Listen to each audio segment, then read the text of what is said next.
Les damos la bienvenida a nuestro segundo taller de la diplomatura. Todos los grupos han estado trabajando muy bien. A algunos les dio un poquito de trabajo la síntesis de esa balsa, pero bueno, han ido cumpliendo todas las actividades. En general yo los viernes ingreso a la diplomatura y voy revisando todo y ahí les mando los mensajes. Si hay algún mensaje en el interín, me lo avisan en el foro de consultas. Bueno, Oscar nos va a dar el inicio a los laboratorios remotos. Buenas tardes a todas y a todos. Qué lindo verlos, saludarlos como siempre. Me da mucho gusto encontrarlos. Ya estamos de a poquito pensando en la vuelta. Esta es una actividad que la facultad vino pensando hace muchos años. Estuvo siempre de la mano del SIM, lo que nosotros conocemos como el Laboratorio de Producción Flexible. Siempre estuvo en ese laboratorio la idea de usar cámaras y de hacer experiencias que desde afuera se podían ver y en algún momento se podían accionar. La historia del SIN, muchos de ustedes la conocen con más detalles, fueron prácticas de varias materias, de industrial y de mecánica al principio, y después cuando pensábamos en industrial y en mecatrónica y en ferroviaria, se incorporaron también esas prácticas. Y ahí les quiero un poco tal vez contar la historia de cómo nace Laboratorios Remotos. RLab es un proyecto federal, nacional, fue presentado en Confedi antes de la pandemia. Cuando se presentó era solo un artículo de la RADI, que es la revista de ingeniería del Confedi. Ahí estamos los decanos y decanas de toda la Argentina, de las públicas, de las privadas, de las más antiguas, las más viejas, las que son grandes, las que son chicas. Somos 120 facultades. Cuando empieza la pandemia en el 19, le pedimos a las autoridades que nos ayuden con un contrato programa, se llama así, a un financiamiento, y como ya entendían que era lo que se venía, la sugerencia en ese momento del Ministerio de Educación era que tuviéramos el pensamiento proyectado hacia una red universitaria, no solamente de ingeniería, porque los laboratorios remotos no es exclusivo de la ingeniería.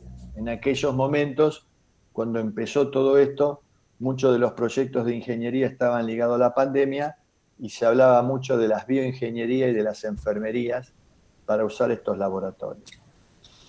Es así que llegamos por allá por el 30 de noviembre, cuando asumo la presidencia de Confedi, y en ese momento era el secretario general, y en una actividad que muchos de los docentes de acá me acompañaron, estuvo Ariel Burgos por física, estuvo Martín González por mecatrónica, estuvo Hugo Rolón por ferroviaria.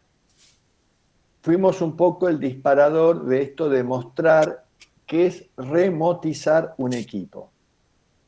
Remotizar parece fácil, pero es difícil. Mucho más si uno no podía entrar a la facultad porque estábamos todos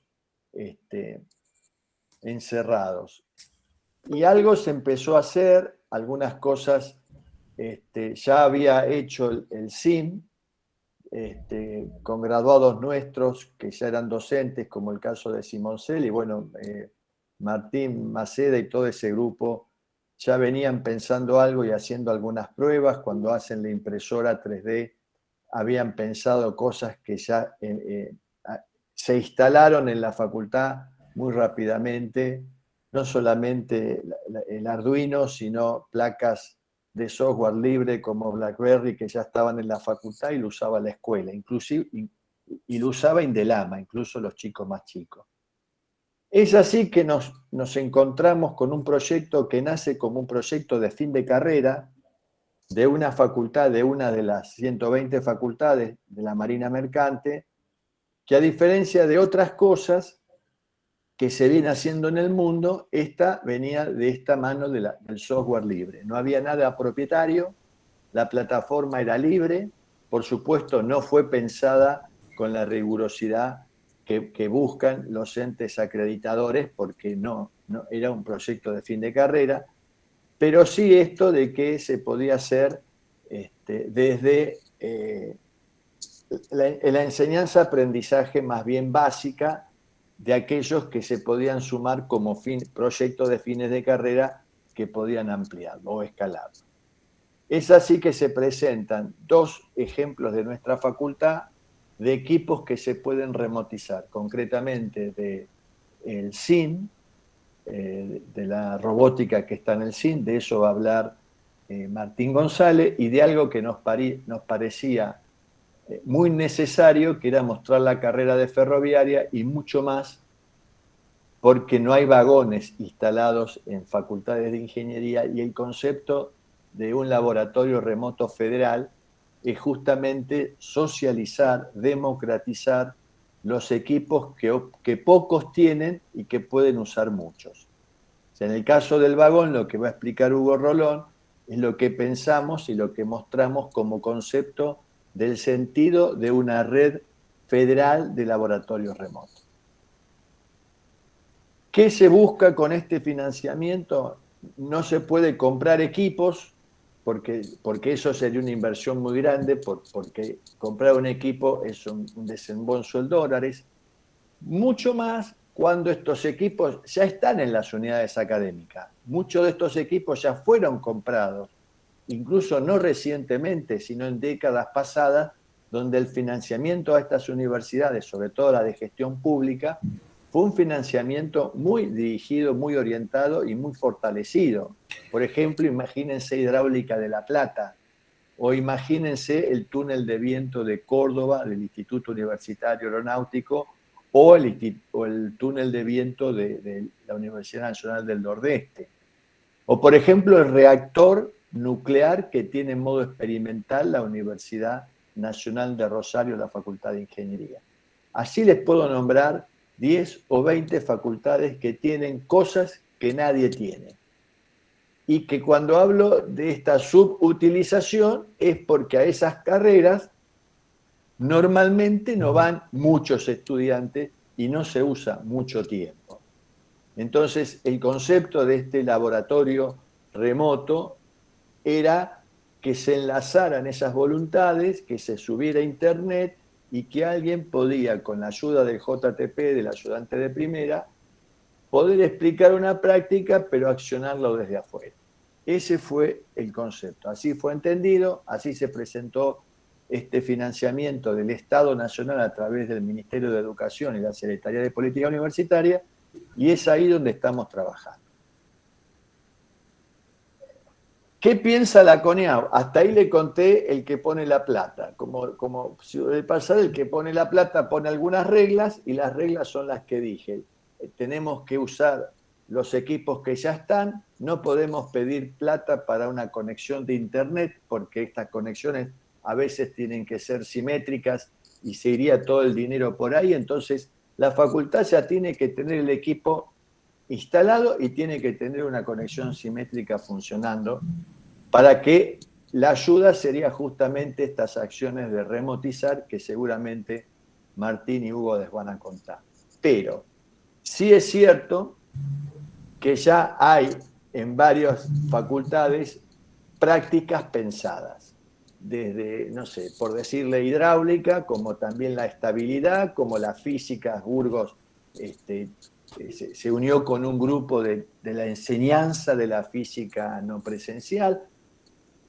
Todo eso empezó a funcionar hasta que la CONEAU escuchó esto y empezó a pedirle al Consejo Federal de Decanos que definiera algunas cosas. ¿Por qué la CONEAU? Porque hay estándares de ingeniería recientemente aprobados que están publicados desde mayo de este año en el boletín oficial, y ya están corriendo los plazos, y todas las carreras de ingeniería del artículo 43 tienen que acreditar. Por eso estamos acá. Pero ellos quieren definiciones precisas de qué es y de qué no es. Porque para definir también está práctica remota, tenemos que decir que no reemplaza la presencialidad. No es verdad que una práctica remota es igual que una práctica presencial. Imagínense los que pasaron por el laboratorio de materiales o vieron cómo se rompe una probeta, ese ruido, esa experiencia, esa sensación, esos compañeros, el profesor ahí, no se puede reemplazar. Hay sentidos que ocurren en esa práctica que nosotros en forma remota no lo vamos a lograr nunca. Sí hay otros sentidos que en forma remota podemos hacer y se agrega lo virtual, que hay que ir teniendo un cuidado especial con esos registros. Lo virtual tiene que ver con algo simulado, con un software. Y además aparece el concepto de la práctica híbrida, que podría ser aquella donde aparece el auxiliar, el ayudante de primera o el jefe de trabajo práctico haciendo las veces del presentador y un poco el facilitador de la práctica. O sea, que podrá haber una práctica disponible 7x24 para que un estudiante haga, por ejemplo, el tiro oblicuo, que es lo que, o alguna de las prácticas que ustedes conocen, y otras que solamente se podrán hacer en aquellas condiciones donde el docente esté preparando la práctica, como suele ser en la presencialidad, y otras que van a quedar rigurosamente presenciales. Dicho esto, también hay que decir que la CONEAU quiere ver cómo van a ser esa plataforma federal, esa gran plataforma, la llaman algunos, que es donde van esos datos, que probablemente se importen del guaraní, desde el acta de cómo se constituyó la asignatura, hasta ver si las correlativas que tiene son las que están apropiadas para hacer esa práctica, etcétera, etcétera. O sea, se abre, además de lo técnico y tecnológico, que son las redes, como está la red de mecatrónica, está la red de ferroviaria. Hablan de esto, mañana empieza un congreso que es el del FODAMIL, que organiza el CAIN con el CAIF. Y todas estas cosas se hablan, pero también hay otro jugador, por así decirlo, que es la CONEAU, que además quiere ver cómo se cuentan esas horas de plan de estudio, cómo se van a registrar, cuál va a ser ese vestigio digital que se guarda, y también qué prácticas son las que se pueden poner en forma remota y qué no. Ese es el concepto, digamos, más general. Hay una voluntad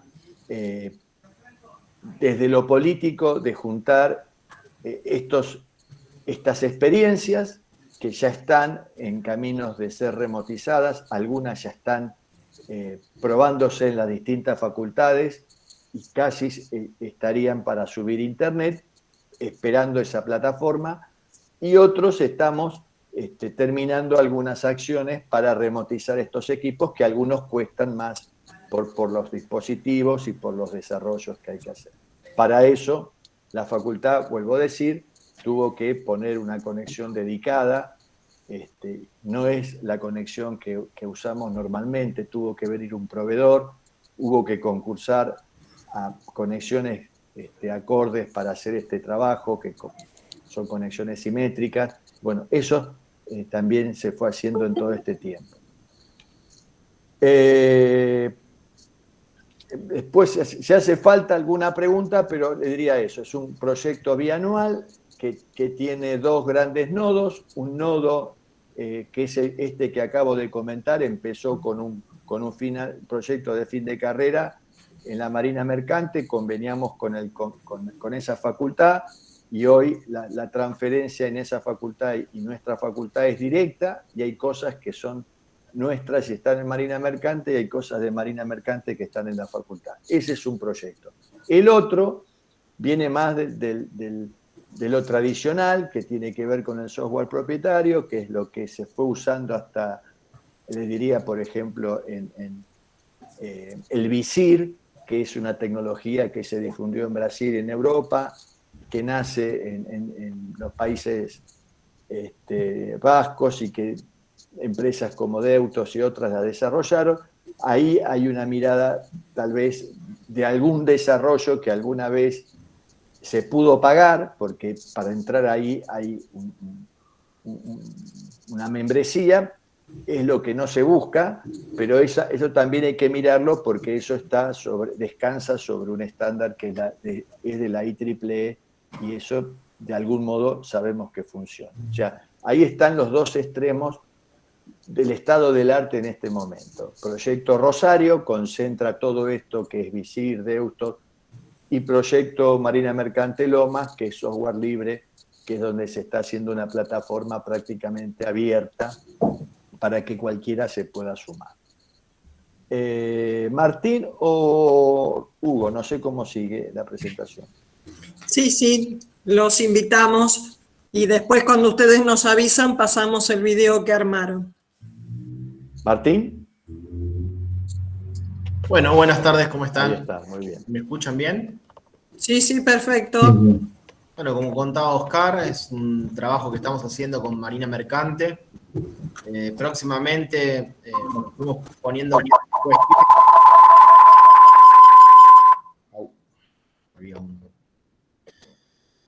poniendo cuestiones en orden con respecto a lo técnico en la facultad, todo este tiempo, sobre todo en el último tramo, donde ya podemos ingresar a la facultad hace un tiempo.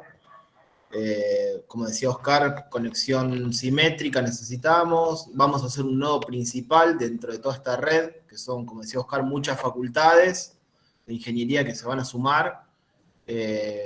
Tuvimos muchísimas reuniones vía Confedi con las distintas facultades para, bueno, sumar voluntades, conveniar, lograr establecer un protocolo de comunicación también, o intentar un protocolo de comunicación entre las dos plataformas, como decía Oscar, Rosario, Marina Mercante Lomas, van a ser los dos nodos principales. A lo que apuntamos nosotros es software libre, pero también tenemos que tener una intercomunicación con ellos. La idea también nuestra por lo menos, es también ayudar como mecatrónicos, ¿no? Ayudar al resto de las facultades que por ahí no tienen los recursos técnicos para lograr conectar sus experiencias de laboratorio y formar el gran laboratorio que queremos formar en forma remota. Como decía Oscar, no va a reemplazar los laboratorios reales con el chico adentro del laboratorio, pero por lo menos va a sumar la experiencia, una experiencia nueva, creo, ¿no? Que no existía y que va a sumar también a los saberes de nuestros ingenieros. Estamos trabajando en el SIM, estamos trabajando con el rectorado, que también nos está dando una gran mano, con el tema de la obra, de la fibra y qué sé yo, que bueno, ha costado bastante, fue muchísimo trabajo, así que bueno, la verdad que están apoyando el proyecto. Yo ya hablé con algunos responsables del laboratorio, hablé con energías renovables, a ver qué posibilidades había de remotizar algunas de las experiencias. Después, bueno, tengo que charlar todavía con el resto de los responsables de los laboratorios, pero la idea es ir sumando voluntades, ir sumando experiencias para nosotros, para nuestros estudiantes y para el resto de la comunidad académica de las facultades de ingeniería, ¿no? La idea es también poder usar nosotros las experiencias de otras facultades. Bueno, Hugo, no sé si querés contar algo. Bueno, buenas tardes. Buenas tardes a todos, a todas. Gracias, Martín. Bueno, básicamente, como decía Oscar, nosotros, digamos, para la carrera ferroviaria tenemos la suerte de que podemos tener esos dos coches instalados en la facultad, los cuales pueden ser son elementos muy interesantes porque, digamos, en lo ferroviario todo es grandote, entonces no es lo mismo mostrar un motor común que mostrar un motor de una locomotora, de un coche eléctrico, un sistema de frenos, un disco de frenos, un eje o una rueda, ¿no? Entonces, bueno, desde el punto de vista de lo que poseemos, más allá de que los coches estaban en desuso, son coches General Electric de la línea subterráneo A que nos donaron, ahí hizo una gestión importante Oscar, Bertoglio. La cuestión es que ya los tenemos, se preparó una infraestructura de vías, balasto y demás como para que estén bien sólidos y que eso permita, digamos, la visita de los estudiantes. Así que en ese sentido tenemos esta fortaleza que nos parecía importante poder compartir experiencias que podamos desarrollar sobre el coche. Yo preparé un pequeño videito donde les cuento básicamente en qué consiste lo que estamos trabajando. Ya tenemos gran parte del equipamiento. En esta propuesta me dieron una mano importante Martín Torres, Daniel Lezama, Leo Mirácola, Mariano Cuarchoni, bueno, algunos docentes, futuros docentes algunos actuales docentes de ingeniería ferroviaria y otros futuros docentes de ingeniería ferroviaria, como el caso de Leo, que bueno, va a dar elementos y cálculo, así que bueno, todavía no tenemos abierta la asignatura, pero bueno, estamos trabajando en eso, ya tienen su aula virtual, así que estamos bien encaminados. La idea es compartir con ustedes un pequeño videíto donde les cuento básicamente, digamos, el concepto del laboratorio remoto y donde también, digamos, detallo un poco lo que estuvimos trabajando en cuanto a los distintos sistemas que estamos previendo instalar sobre el sistema de frenado del coche y también un simulador de nuestro tablero de comando, que ahí tengo que agradecer a Mario Bugallo, que cuando arrancamos con esto nos dio una mano en el diseño, así que, bueno, ahora está todo más concentrado porque Martín, digamos, tomó la posta de la conectividad y todo eso, entonces esto supone que sería un paso posterior, ¿no es cierto? O sea, nos afirmamos en garantizar la conectividad, que es la que podría verse algún alumno que lo que podría ver algún alumno de Tucumán o de Salta o de alguna otra parte del país que no disponga de un coche y quiera participar, por ejemplo, de esta práctica que es un ensayo de frenado. Así que, si te parece, Claudia, la pasamos, no sé si Sí, ahora o sí. después. No, cuando ustedes dispongan, ahí estamos. Bueno, y después quedo abierto para las consultas. Cuando quieras vos. Perfecto. Ahí se arrancó, ahí arrancó.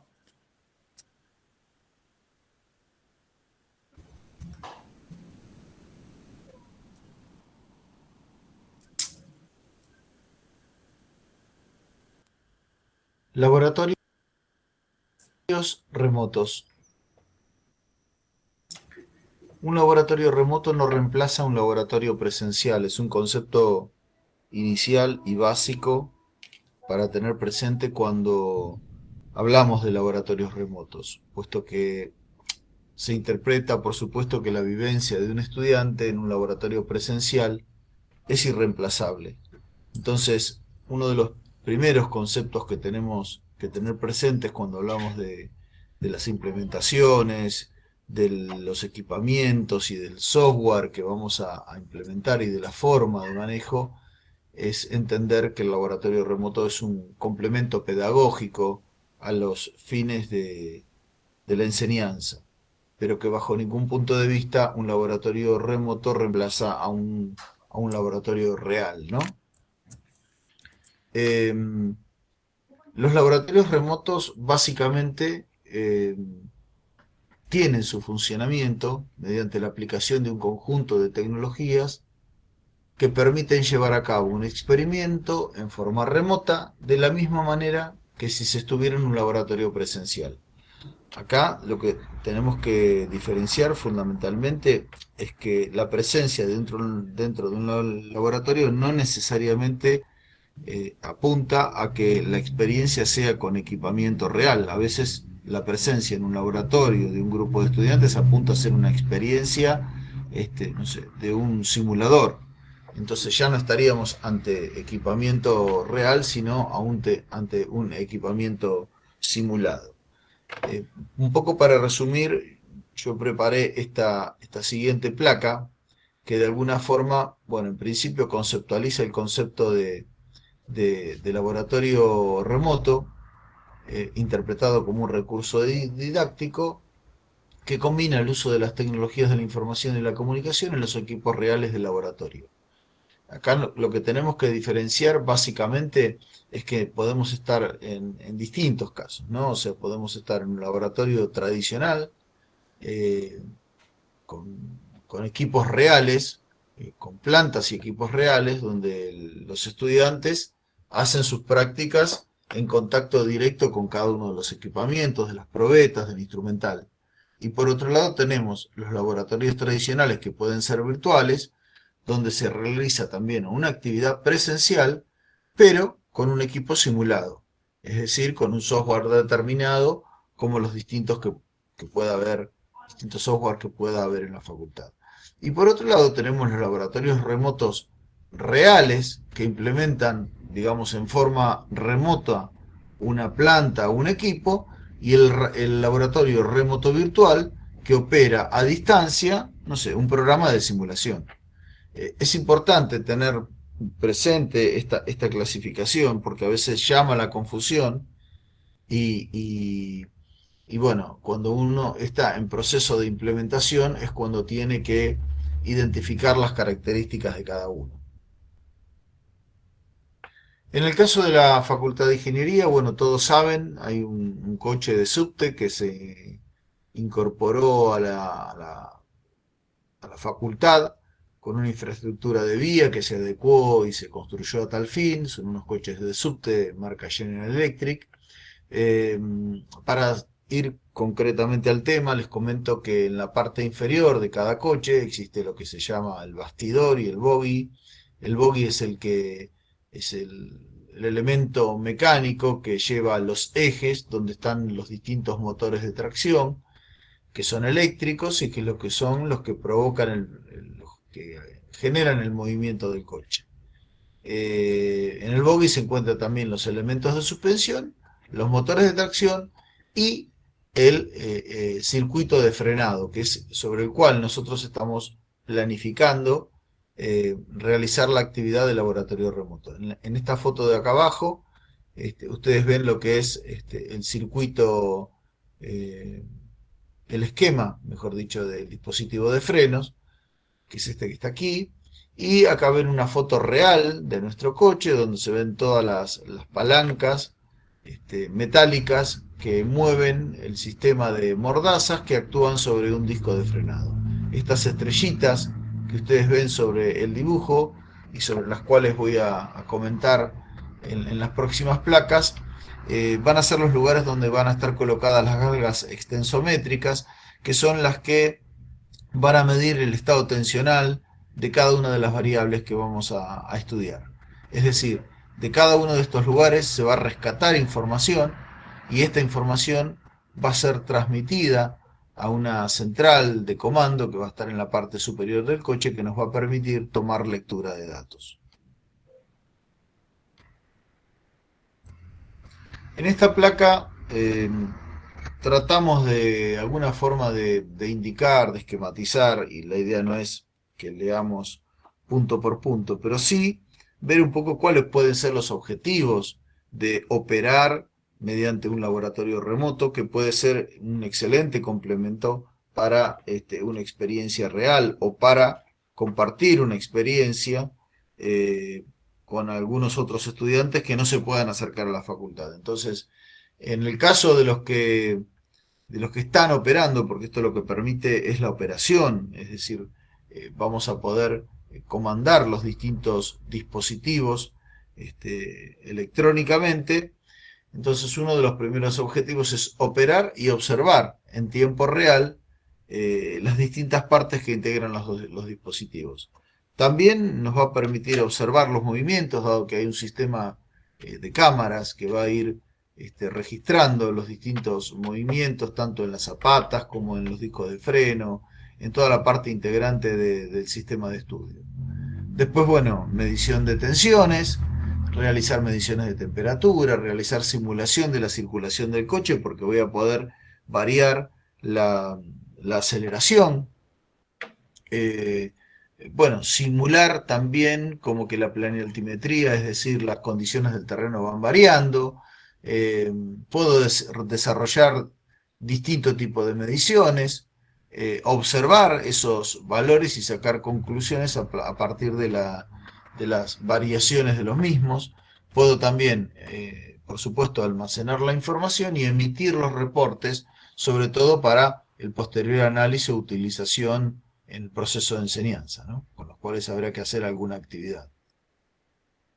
El esquema básico de funcionamiento es el siguiente. Nosotros tenemos el sistema de frenos, que fueron los comentarios que les hice recién referente a los distintos sistemas de palancas que accionan el sistema de mordazas. Vamos a tener el disco de freno, los distintos sensores que vamos a colocar, donde estaban las estrellitas que yo les comentaba, que es el de temperatura, las distintas galgas extensométricas, los medidores de revoluciones y las cámaras que nos van a permitir tener un reporte en tiempo real de lo que está sucediendo. Esa información, bueno, va a ir a una PC de recepción, y esa PC de recepción va a emitir los datos y van a permitir esos datos ser leídos en forma remota. Solamente tomo datos, no, también puedo, mediante la aplicación que estamos desarrollando, tomar acción y hacer mover los distintos elementos. Puedo hacer variar la aceleración, es decir, las revoluciones con las cuales está girando el eje. Consecuentemente puedo también variar la presión de frenado, simular distintas situaciones de frenado, es decir, distintas condiciones de funcionamiento que me van a permitir tener distintas lecturas de datos, que por supuesto van a ser diferentes. No es lo mismo un frenado en estación que un frenado en emergencia, pero independientemente del ensayo ferroviario, digamos, cualquiera podría ser el dispositivo que se estuviera operando en forma remota. En este video lo que estamos viendo, bueno, es una parte, es un esquema basado en dimensiones reales, donde vemos el disco con las zapatas accionando sobre él, las pastillas, y lo que observamos es la operación de frenado.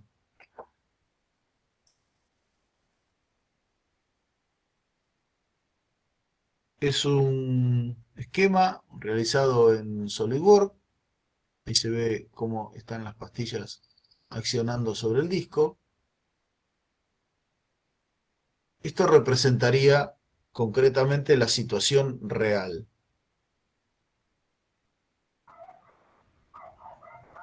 También lo que podemos observar es que el eje está girando justamente porque esta es una de las condiciones que, bueno, estamos planteando en el proyecto, donde este eje está montado sobre unos rodillos que permiten que pueda girar sin que el coche avance, ¿no es cierto? Entonces nos permite ir variando la velocidad, ir variando la fuerza, es decir, la resistencia, producto del mayor peso del coche si estuviera más cargado, o también de la plenialtimetría del terreno.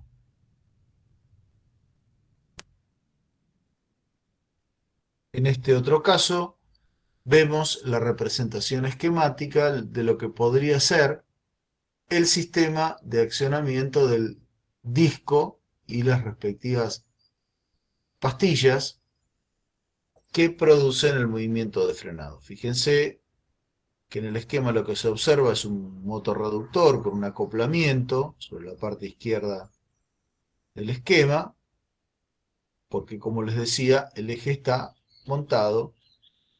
Ahí se ve el accionamiento de las pastillas y el disco que va frenando. Les decía, el eje está montado sobre rodillos, entonces yo tengo que estar pensando en algún sistema mecánico que me permita simular las condiciones de circulación.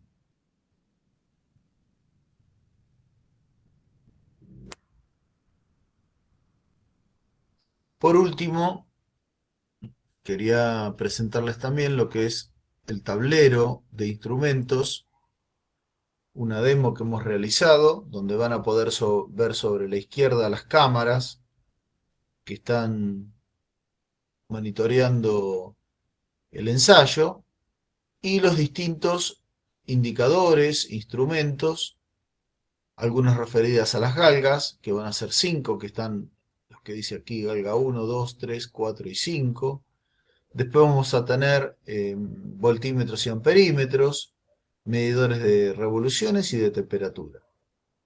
¿Qué es lo que puede operarse remotamente? Bueno, se puede operar todo. Puede operar la aceleración, dando más o menos corriente al motor reductor, de tal forma que esto permita aumentar o disminuir las revoluciones. Acá estamos viendo la cámara ubicada en la parte inferior del bastidor, la cámara 1.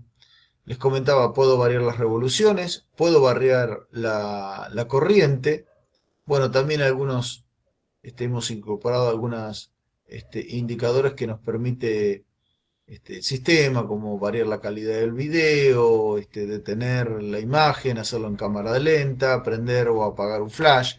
Bueno, esos ya son complementos, ¿no? Pero básicamente el tablero de instrumentos va a ser donde puedo simular, mejor dicho, mediante software, el aumento o la disminución del amperaje y del voltímetro, del voltaje del motor, con lo cual puedo hacer variar las revoluciones y esas revoluciones van a impactar sobre el proceso de frenado, puesto que van a aumentar o disminuir las revoluciones a las que gira el disco.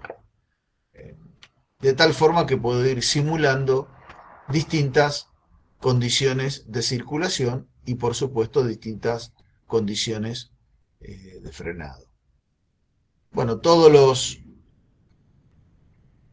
parámetros son registrados, son grabados, el estudiante puede ir variando y observando el desarrollo de la actividad y lo puede comandar desde una PC remota o desde un celular.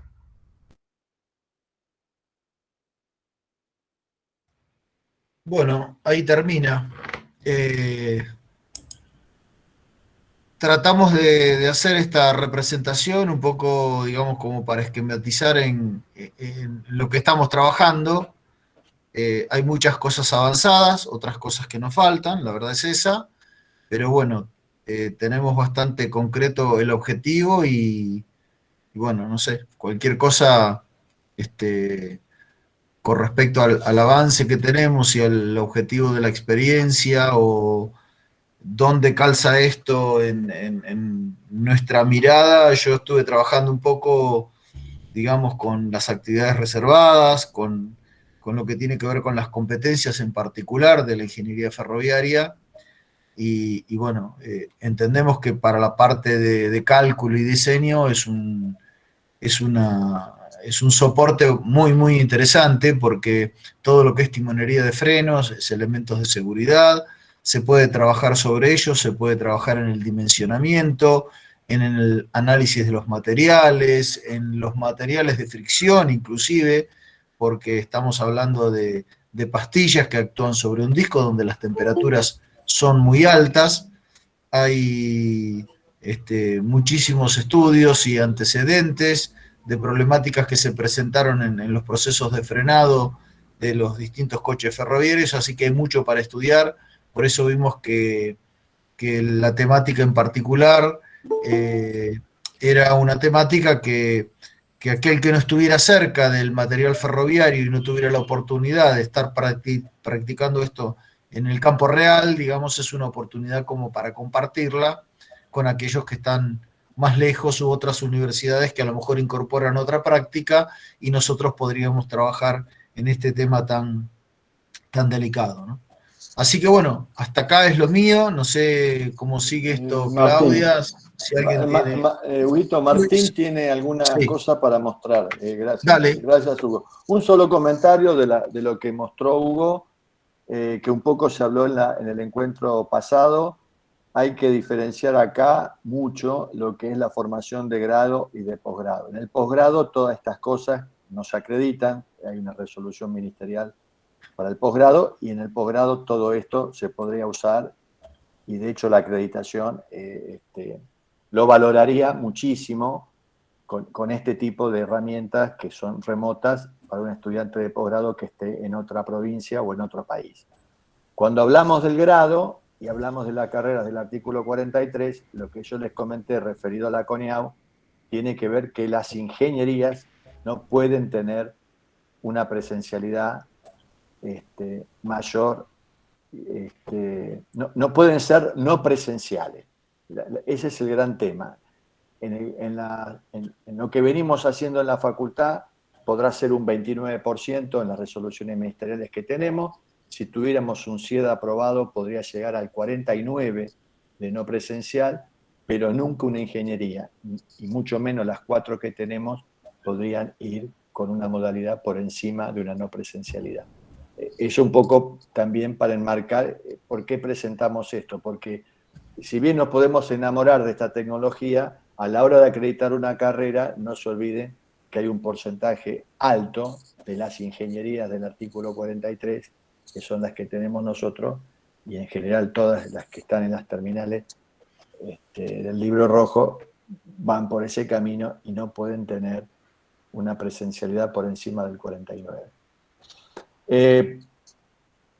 Martín González, ibas a decir algo. Sí, bueno, ahí estábamos viendo un poco la experiencia de Hugo. Ahora les voy a pasar un video de un poco del SIM, de lo que se trata el SIM. No sé si todos lo conocen o conocen de sus capacidades. La idea es compartir nuestro laboratorio de manufactura flexible con toda su capacidad.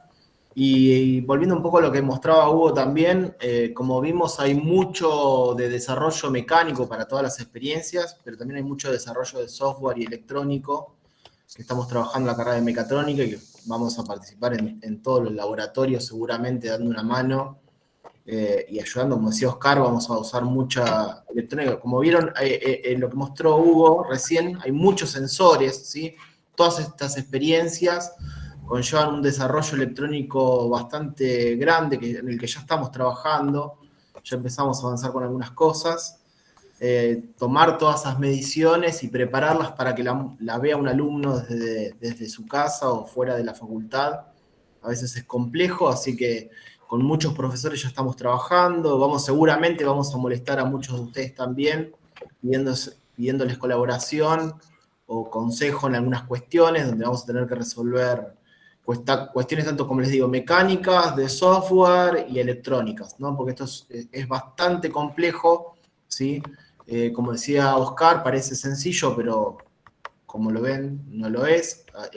La experiencia que mostraba Hugo recién, estamos hablando de como todo en ferroviaria, como decía Hugo, todo es grande, todo es complicado. Vamos a tener que trabajar bastante con la parte mecánica ahí, vamos a tener que trabajar bastante con la parte electrónica para tomar medidas y poder controlar todo esto desde el software. Ya empezamos, hay muchas cuestiones que ya están definidas, vamos a usar mucho Raspberry, mucho Arduino, vamos a usar electrónica que vamos a diseñar a medida también. Ya tenemos el protocolo definido. Lo bueno de nuestra plataforma, como decía Oscar, que era open source, que otras universidades van a poder conectar sus experiencias sin necesidad de tener la plataforma, sino directamente conectarse a nuestro nodo. Eso conlleva que, como siempre, ¿no? El tema del presupuesto es una limitante, nos va a ayudar a tener mayor cantidad de experiencias disponibles de todas las facultades, porque se van a ir sumando de a poco y la idea es, las facultades que ya vamos resolviendo cuestiones, poder compartir ese know-how, esa experiencia que vamos adquiriendo con otras universidades que por ahí no tienen, que nos pasó en reuniones, ¿no? Con los distintos equipos técnicos que por ahí no tienen tanto soporte en electrónica o en software y están muy complicados. Entonces, nosotros como tenemos de las tres disciplinas bastante potencial humano dentro de nuestra facultad, poder colaborar con el resto de facultades donde no tienen o software o electrónica y se les puede llegar a complicar. Entonces, el trabajo va a ser en conjunto. Como les digo, esto va a ser un trabajo un poco de todos, ¿no? Porque yo creo que es un proyecto muy interesante, ¿sí? Que no viene a reemplazar los laboratorios presenciales, pero sí viene a sumar algo nuevo que no existía, ¿sí? Que por ahí con la pandemia se aceleró, pero creo que es muy interesante por el tema de, como decía Oscar, de poder tener un laboratorio remoto con muchísima cantidad de experiencias, con experiencias que de otra forma no podríamos tener. Por ejemplo, un reactor atómico o un túnel de viento difícilmente lo podemos llegar a tener en nuestra facultad por el tema de costos, ¿no? Y la complejidad técnica. Y por ahí a poder hacer alguna experiencia, aunque sea remota, con la asistencia de alguna persona que nos pueda asistir desde el laboratorio presencialmente y contarnos o habilitarnos algún tipo de experiencia en lo que es un túnel de viento o lo que es un reactor atómico, la verdad que es, creo que para nuestros alumnos, muy jugoso, muy interesante. Lo mismo nosotros poder tener estas experiencias. No todas las facultades que creo que tienen ferroviaria van a tener una experiencia tan jugosa como esta o tan importante como esta. Creo que va a ser algo colaborativo y que va a sumar a todas las universidades. Bueno, yo les quería mostrar también un video que tengo. Comparto pantalla. Cristina. Ana, un segundo.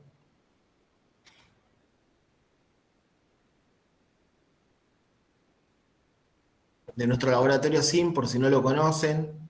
No sé si ahí se ve. ¿Se está viendo ahí?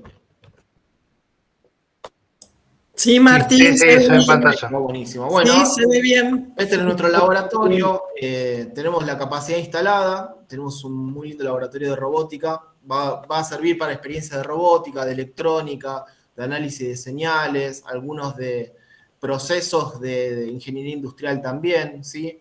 De programación. Tenemos experiencias que ahora lo están haciendo en forma, o lo hacían en forma presencial, como esta del seguimiento de video, donde programaban en Python distintas aplicaciones.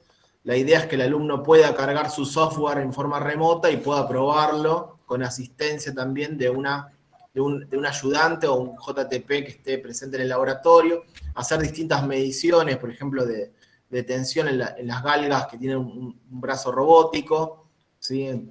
Tenemos toda esta capacidad instalada y que podemos usar en forma remota y también podemos compartir con el resto de las facultades de ingeniería que lo requieran, ¿sí? Entonces la plataforma, al ser colaborativa, creo que tampoco nosotros le dábamos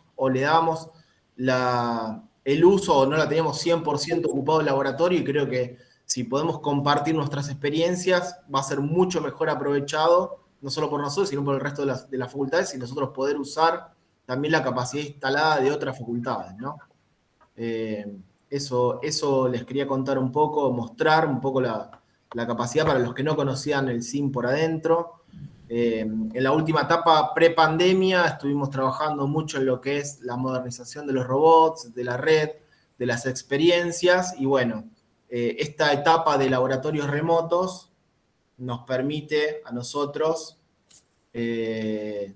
darle el último toque que le faltaba al SIM, que era poder compartir estas experiencias, tener la plataforma, porque la verdad que, bueno, Lomas va a ser un nodo, y la verdad que eso nos da una ventaja técnica también, porque, bueno, vamos a tener el nodo ahí, vamos a poder disponer con mayor velocidad y con mayor capacidad de subir nuestras experiencias. Yo con algunos hablé, como les dije antes, la idea es también subir alguna de energías renovables o de algunos otros laboratorios como el de física. Ya estuvimos viendo algunas cuestiones, como dijo Hugo, la experiencia ferroviaria, algunas experiencias, ya tenemos planeadas algunas experiencias electrónicas también, de señales, ¿sí?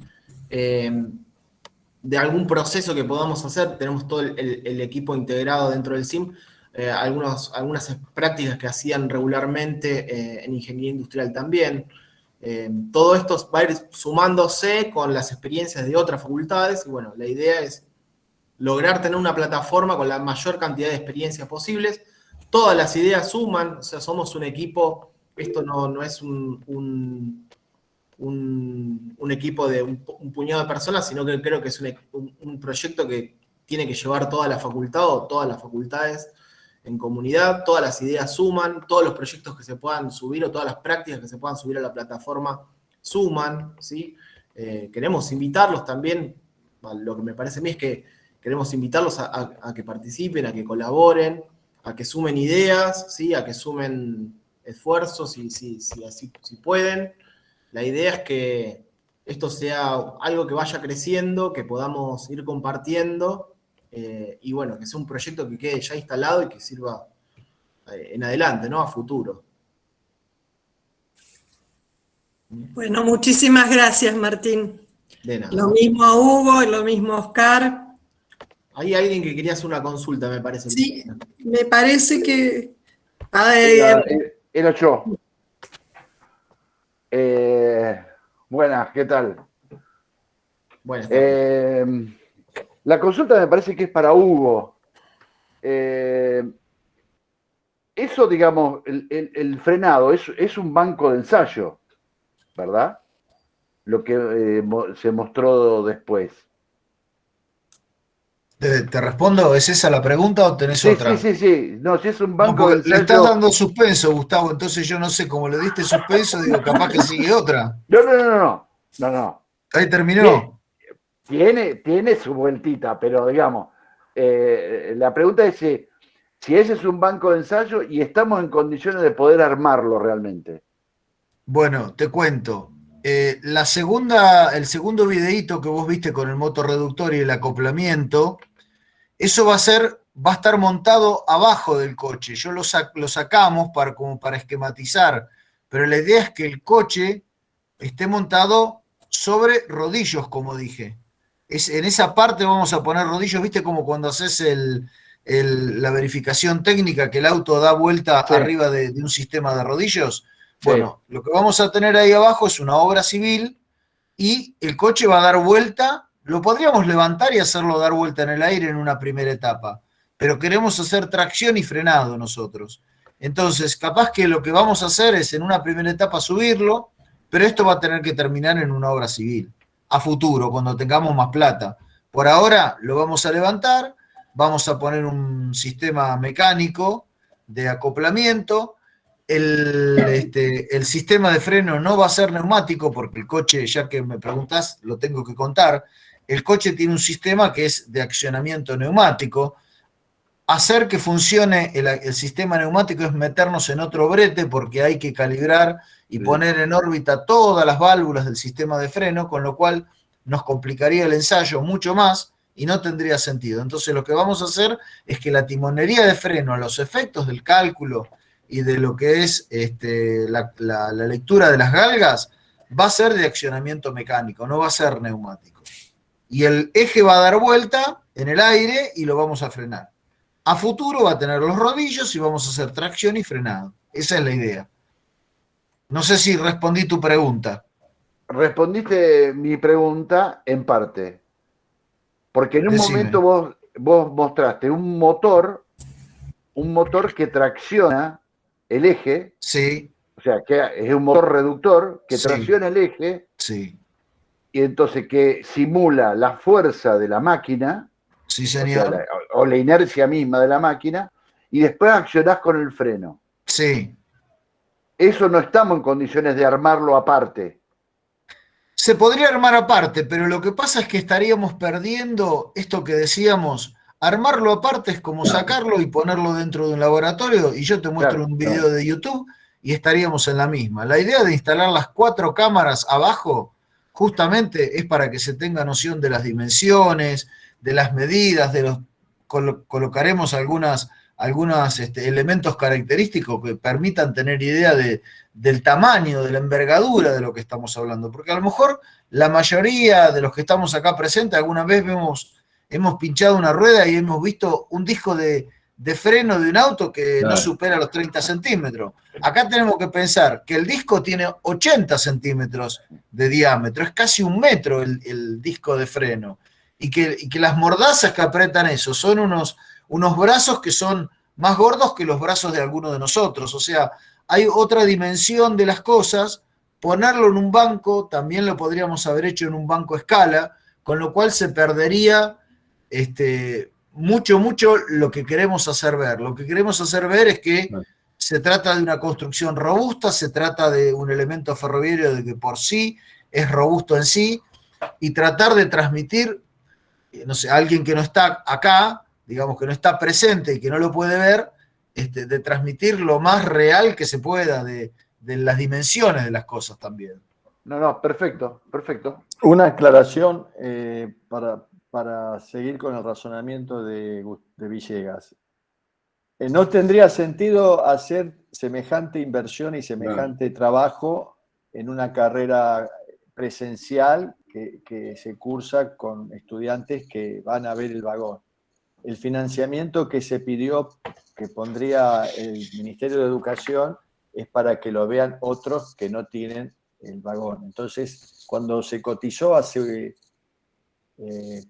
29 de noviembre, puede ser la fecha, Hugo, que se presentó. Más o menos, sí. Sí, era Todos estos mediados del trabajos tenían un estimado de unos 2.300.000, que eran todos los dispositivos que hacían falta para remotizar el vagón. Hoy seguramente vale mucho más, pero eso es justamente lo que financiaría la Secretaría de Políticas Universitarias. En el resto de las prácticas habría como una especie de modelo concursable. En el caso de ferroviaria sería inédita, pero en otros, podría decir física o química, tal vez hayan más, y ahí concursan por nodos. Esa todavía es la parte de la red. Se creó una red que se llama RLab, la red la preside una decana, la Nacional de Rosario, y la integran los que formaron parte de esa actividad del año pasado. Por supuesto está Hugo, está Martín, y están unas 20 facultades que dieron origen. Pero este es el concepto. Remotizar este equipo tiene sentido si lo ven de afuera otros que no tienen. Ahí está. Gracias. Claro. Martín. Y ya que está, disculpen, aquí está, Oscar. Cuando vos cuando hablamos de porcentaje que nos exigen de presencialidad, ¿eso se refiere a las prácticas puntualmente? Está ¿A la Marta, práctica de laboratorio? Está en toda la carrera. Está Marta, que es mucho más técnica. Para Gustavo, que no querés venir más a la facultad, decilo de una, ¿eh? No. A ver, yo creo que la pandemia, si dejó algo en claro, es que más allá del porcentaje de presencialidad o virtualidad, la presencialidad va a ser algo diferente a la que estábamos acostumbrados, o debería ser algo diferente a la que estamos acostumbrados. Es decir, el hecho de que todos hoy, después de 3 cuatrimestres, tienen sus aulas, tienen sus actividades, tienen sus videos y demás, es un paso que implica que si volvemos, o cuando uno vuelva a la presencialidad, ese 70 o 50, según en cuál de los regímenes nos enmarquemos, va a ser algo diferente.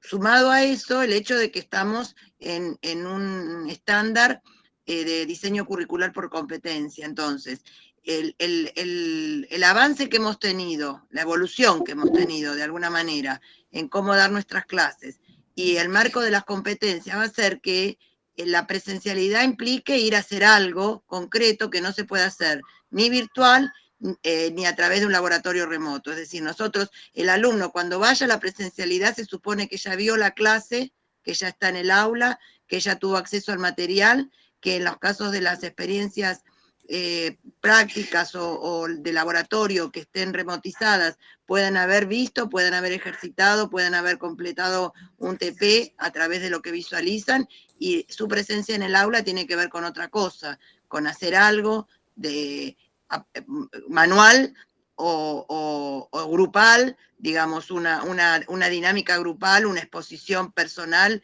un face a face con el docente. Pero yo creo que no podemos pensar en ir a dar una clase teórica en un pizarrón con un proyector pasando una transparencia, un PowerPoint. Entonces, eso como que es el desafío un poco a partir de este curso y todas las capacitaciones que podamos hacer o grupos de trabajo que podamos establecer por bloque de materia, ir pensando cómo evolucionamos de esta virtualidad forzada en la que estamos todos y que nadie eligió, pero que todos tuvimos un desempeño obligado y creo que un buen desempeño porque hemos sorteado todas las dificultades, a una vuelta a la presencialidad, diríamos, justificada.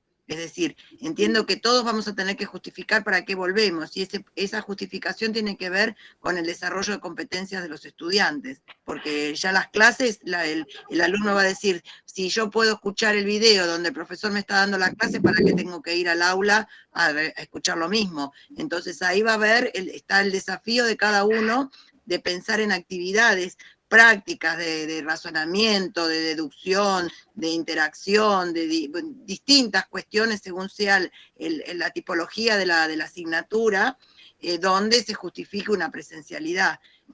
Me parece que el porcentaje es, digamos, el marco referencial que nosotros tenemos, pero el desafío no está en justificar el porcentaje, sino justificar lo que vamos a hacer en la presencialidad, más allá del porcentaje que queden, porque no necesariamente todas tendrán el 30%, vamos a suponer que fijemos hasta un 29%. Habrá materias que requieren más presencialidad, habrá materias que requieren menos, entonces será un mix. Habrá que armar ese rompecabezas para que los directores de carrera y los directores de bloque puedan dar un contenido razonable a la necesidad de la presencialidad, digamos, y cada docente tendrá que justificar por qué tanto virtual y por qué necesita la presencialidad. Me parece que no es una cuestión de, bueno, yo quedo todo virtual o yo quedo todo presencial, sino justificar, y esa justificación va a tener que ver con ofrecerle algo diferente al estudiante. Gracias, Marta. Muy buena. Bueno, hay dos preguntas, dos profesores, el profesor Mesía y Beto Ascurra, que quieren preguntar. Bueno, no sé, la verdad, perdón, me metí.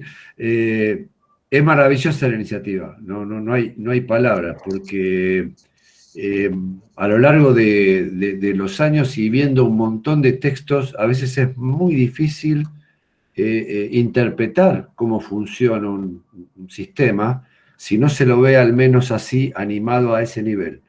El segundo punto que, digamos, el dispositivo donde nosotros movíamos el eje o ese semieje, en realidad creo que tenía como cometido analizar justamente cómo se comportaban los calipers y el disco de freno.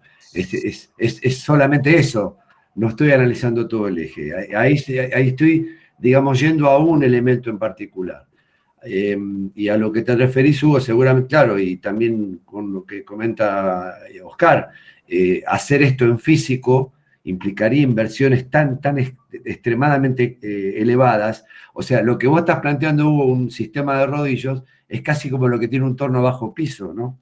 Todo un sistema que realmente, si lo tuviéramos que hacer en material, bueno, creo que podríamos hacer 45.000 animaciones que serían mucho más conducentes para comprender todos los sistemas, inclusive, por ejemplo, la parte neumática, el movimiento de fluidos en una válvula de freno, en un sistema, toda la cantidad en los libros lo ves como te pintan primero un canalcito con un color, después otra fotito, y acá lo podés ver en 10 segundos, simplemente con una animación de este tipo.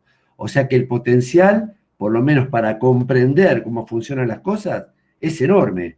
Es decir, es un laboratorio aplicado de lo que puede ser en escala real el elemento. Y después sí, lo ves al elemento. El coche que tenés, en definitiva, es un coche que tiene 60 años, que por ahí inclusive no tendría mucho sentido meter mucha polenta digamos, en movilizar o lo que sea, porque seguramente la tendencia evolucionó hacia otro tipo de bogies, hacia otro tipo de suspensiones, y en definitiva es un gasto, o sea, creo que tenemos que estar sí, muy cerca de estos desarrollos, y no sé si vieron, hay una página de India, creo que se llama Grow Up, no sé, meten todo el tema por ejemplo, te hacen sistemas, distintos bogies de India no estamos hablando de Noruega, estamos hablando de India, ¿no? Y te analizan cómo funcionan las suspensiones secundarias, la primaria, cómo trabaja un miner, un amortiguador, cómo trabaja un sistema de gancho central. Y realmente es como estarlo viendo en la realidad. Digamos, es como verlo, o sea, si yo ya lo entiendo, cuando me lo encuentro, así sea en la calle, en el tren, viajando, ya interpreto cómo es. O sea, creo que sin duda este es un camino recontra interesante. Y de hecho me parece que el e-learning justamente se basa, hoy día se apoya mucho en las animaciones. Es decir, estamos hablando de la capacitación que se le da inclusive a la gente para trabajar, no al nivel en el mundo académico, ¿no? Sino a nivel del conocimiento que tiene que tener un mecánico o una persona que tiene que primero comprender cómo funciona un sistema para después trabajar en él, ¿no? Ese es lo que... Sí. Bueno, adelante, Ascurra. A mí lo único que me preocupa es qué problema tiene este hombre con las cosas que son mayores de 60 años.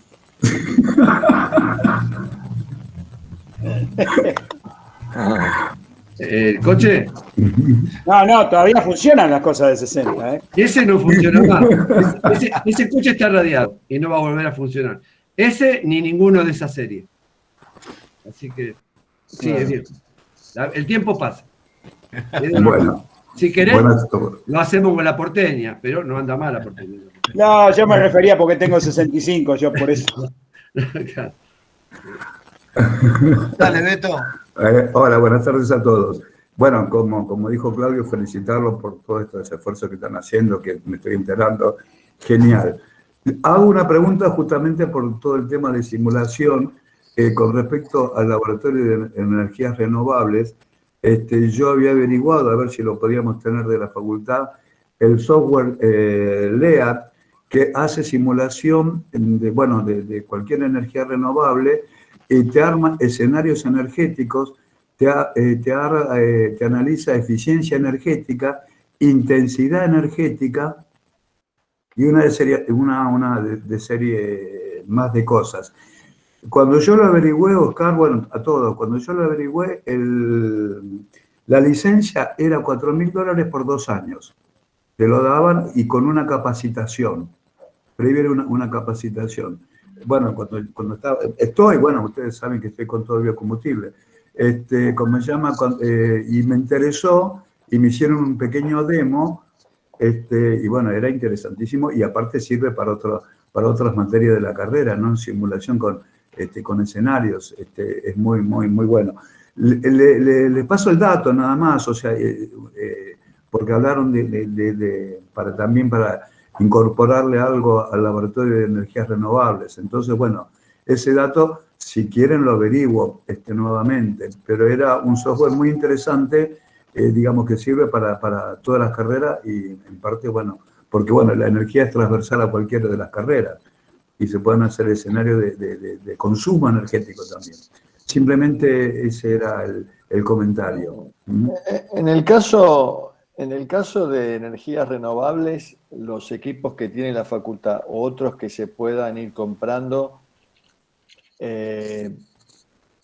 no le veo inconveniente en remotizarlos con el camino que está haciendo, la experiencia que está haciendo la carrera de mecatrónica y la red de mecatrónica, no le veo problema. Tal vez veo problema porque varias veces se nos dijo que no está pagando, por lo menos este programa no financia licencias de software. Este programa no. Pero habrá otros, habría que ver, no hay que descartar nada. Yo quería hacer una reflexión. Gracias. No por nada, una reflexión más de contexto, más general. Después de lo que comentó Marta, diría, no va a haber una carrera de ingeniería que no vea nada remotizado. No habrá un ingeniero que egrese de una facultad de ingeniería de las 26 terminales, 24 con estándar, salvo transporte y naval que quedaron en el 43 pero sin estándar, que ese estudiante no haya tenido una práctica donde tenga que ver algo remotizado, porque el ingeniero va a tener que ver simulación y remotización en su vida profesional en forma inmediata. Eso por un lado.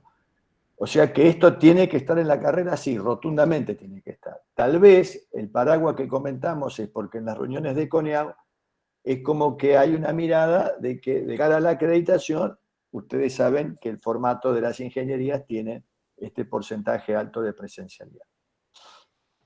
Dicho de otra manera, no hay ninguna ingeniería, ni siquiera las informáticas, que se han presentado pidiendo aumentar la no presencialidad. Otra reflexión.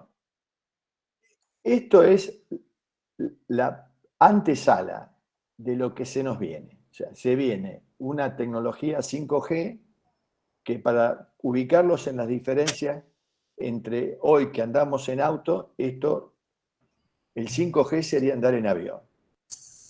A eso hay que sumarle el desarrollo de la industria 4.0, que está dejando en algunas empresas un avance respecto de otras que no están, por decir algunas de las que tienen nuestros estudiantes pasantes, por decir Sinteplas, o decir algunas de las tantas que están incorporando esa tecnología, donde estas cosas ya están en el día a día del estudiante que está de pasante o está de graduado en esas empresas. Es decir, que lo que estamos haciendo es sumando estas voluntades de las cosas que ya están, porque físicamente ya están en las facultades de ingeniería a lo largo y a lo ancho del país. Hay facultades que se han equipado por su grado de desarrollo territorial de una manera que realmente, a poco de andar, nos dimos cuenta de que son cosas que no se van a volver a comprar para que otros la tengan.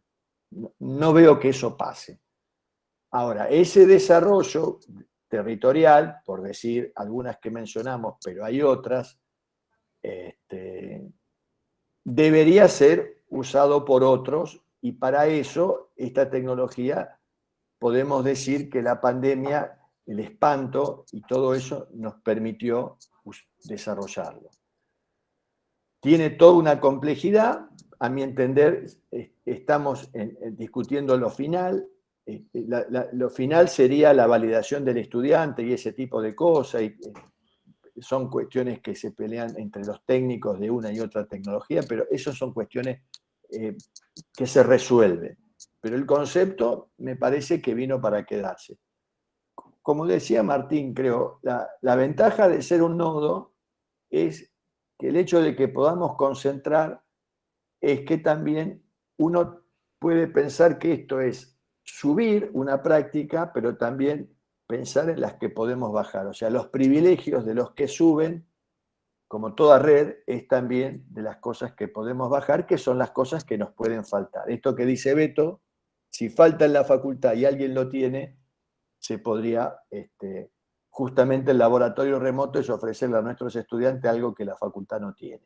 Digo, también no hay que pensar solamente por poner como ser proveedor o sujeto de la práctica, que estoy seguro que muchos más de estas que mencionamos hay en la facultad para pensar como práctica remota para ofertar, pero también hay que ir a buscar y brindar a nuestros estudiantes la posibilidad de esas prácticas que no podemos. No sé, por ejemplo, un dique.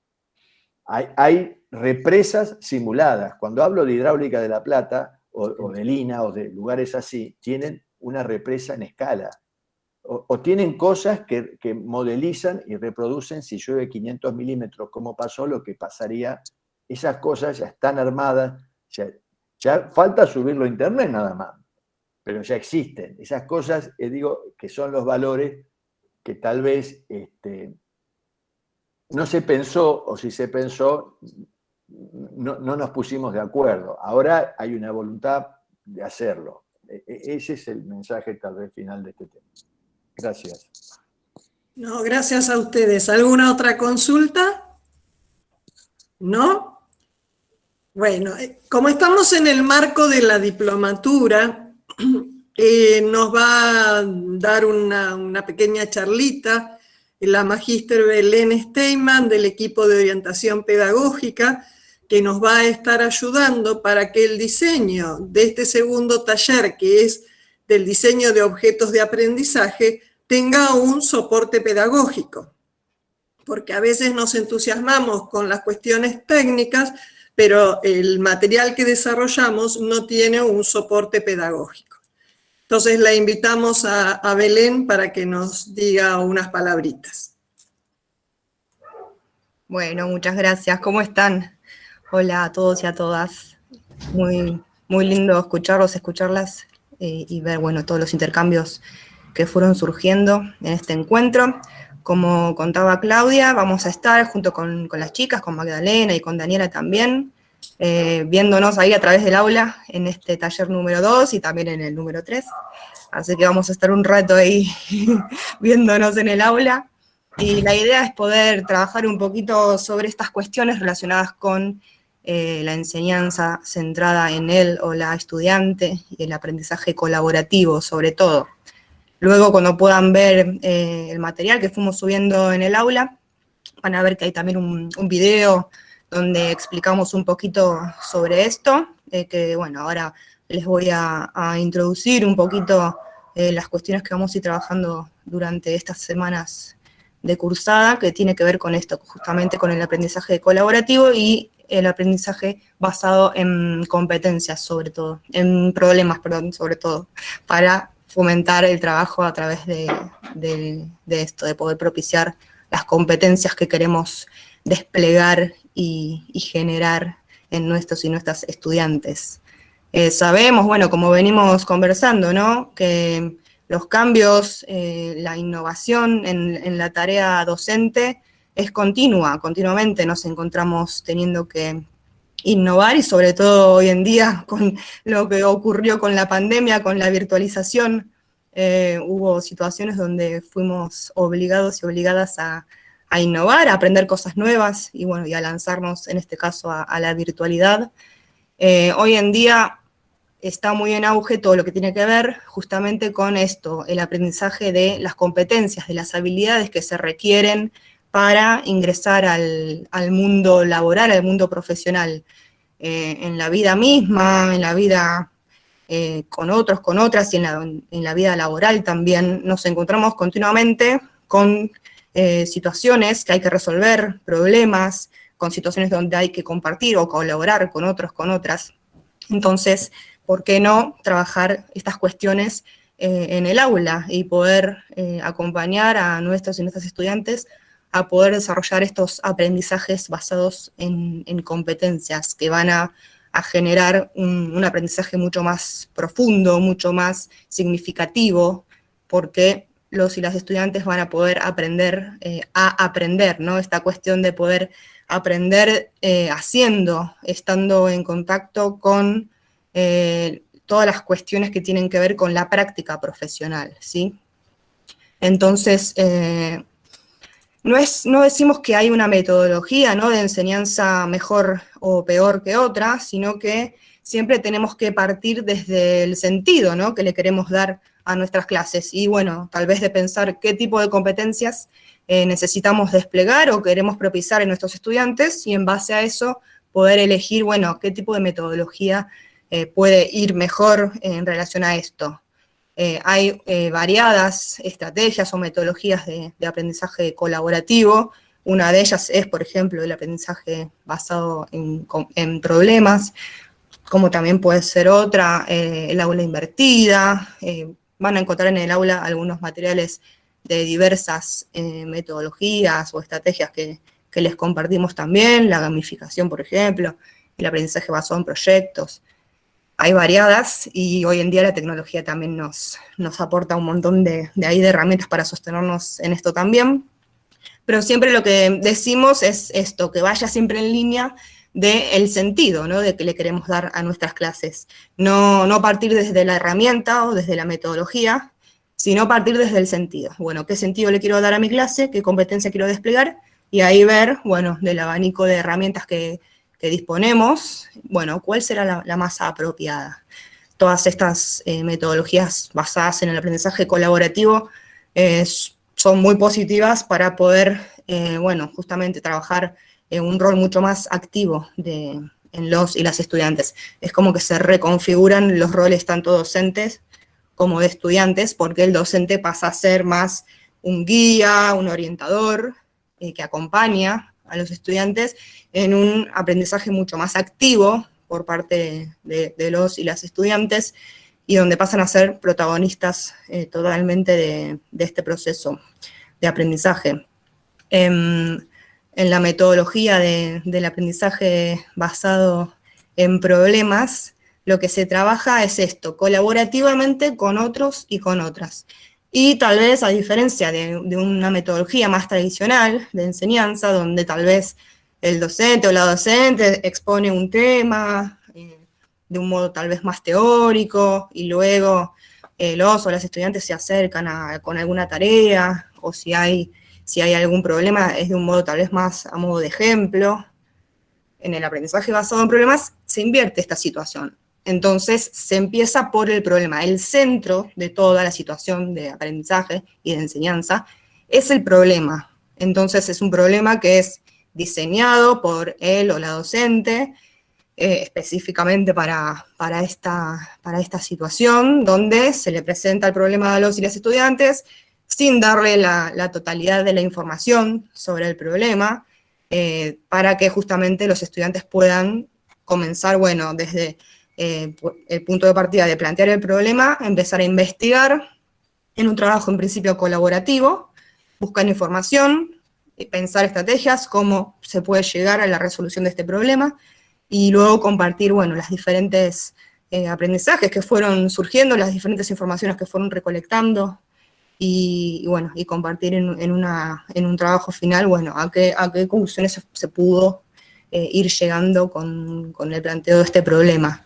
Es importante el diseño del problema en este tipo de metodologías, porque el problema debe ser un problema contextualizado, que parta de algunos saberes previos, ¿no?, de los y las estudiantes, pero al mismo tiempo desafiante, porque tiene que poder motivar a los y las estudiantes a querer implicarse en la resolución de este desafío, de este reto que se va a proponer, y bueno, dejar algunas aristas ahí abiertas para que puedan ellos y ellas ir investigando y llegando, bueno, a qué conclusiones puedan ir arribando en la resolución de este tipo de problemas.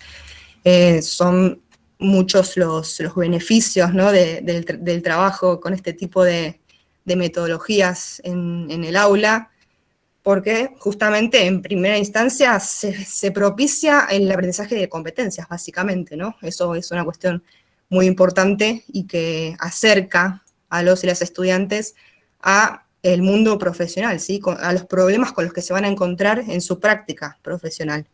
Requiere una implicación mucho más grande, tanto de docentes como también de estudiantes. Entonces, también hay cuestiones a tener en cuenta que tal vez tienen que ver con algunas desventajas, si se quiere, de este tipo de metodologías, que requieren, por supuesto, una mayor implicación, una mayor dedicación, tal vez mayor tiempo a la hora de diseñar este tipo de metodologías de aprendizaje colaborativo, y requiere un compromiso tanto de parte de los docentes y las docentes como de los y las estudiantes, porque el estudiante justamente adquiere un rol mucho más activo y, bueno, puede suceder que hay grupos que tal vez responden mucho más activamente ante una situación planteada y otros no tanto. Entonces, bueno, ahí él o la profesora tiene que estar justamente moderando y guiando toda esta tarea. En relación a la evaluación, también requiere un poco más de complejidad, porque al evaluarse el proceso, no se evalúa un resultado, sino se evalúa todo un proceso. Tal vez se van a requerir de un sistema, ¿no?, de evaluación un poco más amplio y diverso, ¿no? Bueno, van a encontrar en el aula material disponible sobre esto, y el video también explicativo donde desarrollamos un poquito más todas estas cuestiones. No queríamos hoy tampoco robar mucho tiempo, robarles mucho tiempo más con esto, porque tienen también todo el material disponible en el aula para ver tranquilos, tranquilas, y seguir intercambiando allí. Van a encontrar disponible, bueno, un foro para intercambiar, y también una tarea que proponemos para ir resolviendo con tiempo. Así que, bueno, en principio es una invitación a trabajar juntos y juntas en poder reflexionar sobre nuestras prácticas. Siempre vamos hacia ese camino, ¿no?, de poder construir juntos y juntas un trabajo colaborativo, porque del mismo modo que planteamos, bueno, un aprendizaje o un trabajo colaborativo en nuestras aulas, también es interesante poder plantear entre nosotros y nosotras, como compañeros, compañeras de equipos docentes, trabajar también colaborativamente y propiciar, bueno, espacios como estos, ¿no? De encuentro, de compartir y de capacitarnos también sobre estas Belén, Paula tenía una pregunta. es fundamental. Bueno, dale, Paula. ¿Qué tal? ¿Cómo están todos y todas? Me surge una inquietud porque con algunas de las propuestas que implican este tipo de actividades relativamente innovadoras, ya vimos que en algunos casos ya hacía varios años o incluso algunas décadas que se habían propuesto algunos de estos tipos de enseñanzas, digamos, haciendo referencia a las taxonomías y demás. Pero bueno, lo que digo, la pregunta es, o la inquietud en realidad, ¿qué respaldo tendremos los docentes a la hora de implementar este tipo de cambio? Porque en algunos casos es un poco radical, ¿no? Los estudiantes están acostumbrados a otra cosa, ¿no? Digamos, tienen como una cultura de estudiante acostumbrado a otro tipo de dinámica de enseñanza y de su propio aprendizaje. ¿Qué tipo de esto? ¿Qué tipo de respaldo tendremos los docentes? También aprovecho para incluir a los padres de los estudiantes del secundario, que me parece que están menos enterados de estos contextos y hacia dónde va todo, ¿no? Para hacer algunos de estos cambios que, para empezar a implementar o en algunas de nuestras prácticas, este tipo de actividades que hacen que el estudiante pase a ser el activo, el que requiere de su acción, que se levante de la silla, que investigue, que pregunte, y donde sea el docente que ha hecho un trabajo de curación, de selección de material, de diseño de problema, de diseño de situación, bueno, todo lo que vos mencionabas, Belén, y que se me ocurre que en algunos casos puede ser un poco importante o impactante quizás para los estudiantes cuando reciben este tipo de propuestas y o incluso si hay un trabajo de sensibilización con los estudiantes, con los padres, los estudiantes del secundario, y que estamos yendo para este camino, ¿no? Nosotros ya lo venimos escuchando hace varios años, entonces estamos más que encaminados, por decirlo de alguna manera, ¿no? Estamos acá. Pero bueno, esa era como una inquietud que me había surgido. Le damos la palabra a Marta. Bueno, a ver, por un lado, con respecto a la inquietud de Paula, creo que el apoyo de la institucional, tanto para el nivel medio, para la escuela, como para la facultad, está dado en que estamos propiciando estos ámbitos de discusión y de aprendizaje y de compartir las experiencias y las cosas que funcionaron y por qué funcionaron. Un poco la reflexión a la que invita Belén es, hay cosas que funcionan, hay cosas que no nos funcionan y digamos, la reflexión está en eso, digamos. Así que desde el punto de vista institucional el respaldo es total. Yo quería un poco, cuando la escuchaba a Belén, por ahí un poco también una reflexión personal de cómo, cuando ella, digamos, de la experiencia personal y un poco hacer hincapié en esto que ella señala, de que tanto se utilice cualquiera de las estrategias de enseñanza, ya sea el trabajo basado en problemas, o el aula invertida y demás, a veces hay un poco también de mito alrededor de eso, y es importante estudiar el método, digo, porque no nos quedarnos con el título. Esto también lo digo por experiencia, porque cuando uno comienza a experimentar estas cuestiones, es importante, en el caso, no sé, de aprendizaje basado en problemas, que el problema sea un problema que nosotros tengamos controlado nuestras variables. Belén lo que aclaró, dice, es un problema que tiene que estar planteado, desarrollado, tenemos que tenerlo nosotros. Digamos, no es traer un problema y vemos cómo lo resolvemos. Eso es otra estrategia que por ahí tiene que ver con el desarrollo de una PPS, por ejemplo, de una práctica profesionalizante. El estudiante trae un problema y el docente lo ayuda a resolver un problema que puede tener en su vida laboral. Cuando se habla del trabajo colaborativo y el aprendizaje basado en problema, el problema es un problema controlado, donde como docentes nosotros tenemos nuestras variables y de alguna manera vamos poniendo en escena, vamos abriendo como capítulos, ¿no? Bueno, ahora este problema llegamos a este punto y abrimos otro capítulo. Digo, no es algo espontáneo.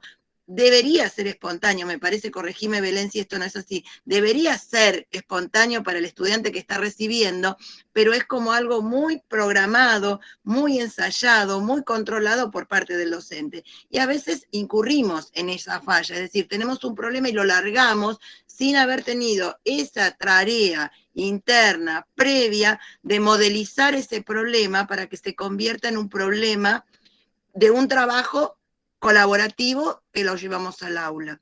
De la misma manera las aulas invertidas. A veces es como que dejamos el material y la pregunta es, bueno, ¿hay alguna duda? Y si el estudiante no entendió, no va a tener dudas, por más que nosotros le hayamos dado con anticipación todo el material puesto a disposición. Creo que el quid de la cuestión está en motivarlos. Esto lo dijo bien, digamos, un poco profundizando lo que yo entendí que para el lado que iba Belén. Nosotros lo que tenemos que generar es la inquietud para que se mueva en el sentido que nosotros queremos. Ese es el desafío, no dejar el material y después esperar que la actividad venga de ellos y nosotros ponernos como, bueno, ¿hay alguna duda? Y quedar a responder esas dudas. Porque en muchas ocasiones, si el estudiante o no tiene los saberes previos, no garantizamos eso, o no sabe qué buscar, o qué encontrar, o dónde va a encontrar la dificultad, no nos devuelve la duda. Entonces, queda en una actitud pasiva, pero no por mala voluntad, porque no quiera movilizarse o porque no tenga la cultura de la actividad, sino porque nosotros, también un poco la crítica que hacia nosotros mismos, es que no supimos movilizar la inquietud. Creo que esto es lo más difícil respecto del aula invertida. Entonces digo, esto que dice Belén, vayamos y tenemos el material teórico y leer el método, todo esto tiene pasos que para nosotros decir, estamos implementando una situación de aula invertida, tenemos una serie de pasos metodológicos que no deberíamos dejar de lado, y para que esto sea exitoso. De la misma manera que si queremos desarrollar un modelo de un trabajo colaborativo basado en problemas, tenemos que elaborar previamente la situación problemática y cómo la vamos a ir revelando, que esto se vaya revelando de a poco al estudiante y vaya visualizando las distintas capas problemáticas, pero esto nosotros lo tenemos que tener previamente ensayado. Digo, a veces fallamos en eso, ya sea por la falta de tiempo, porque no todos tenemos una carrera docente o digamos, tratamos de ser innovadores a media. Digo, y eso a veces nos falla, porque esperamos, bueno, leyeron el material, bueno, ¿hay alguna duda? Y nadie tiene dudas, pero es porque no generamos esa disonancia cognitiva donde el estudiante se dé cuenta que hay algo que no conoce, pero eso lo tenemos que inducir nosotros a través de preguntas, a preguntas disparadoras, generar dinámicas con algún cuestionamiento para que entre ellos se puedan conectar y surja la duda grupal o la duda individual. Pero eso yo creo que es lo más difícil, porque todo esto es bárbaro, teóricamente están, digamos, de moda, son técnicas innovadoras,